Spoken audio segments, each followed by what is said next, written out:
আমাদের কাছে অত্যন্ত পরম সৌভাগ্যের, যেটা হচ্ছে আমাদের বিশ্বের সৃষ্টিকর্তা। আমরা মানবকুল, জীবকুল সকলেই হচ্ছে দেবাদিদেব মহাদেবের সৃষ্ট।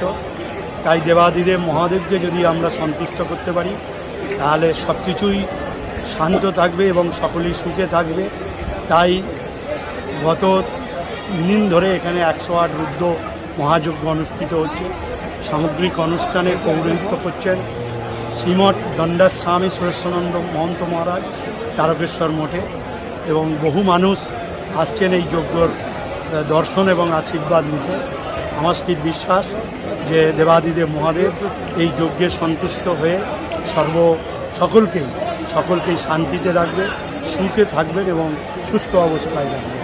এবং দেবাদিদেব মহাদেবের কাছে প্রার্থনা করি সকলের যেন মঙ্গল হয় এবং এই রাজ্যের যেন মানুষের মঙ্গল হয়।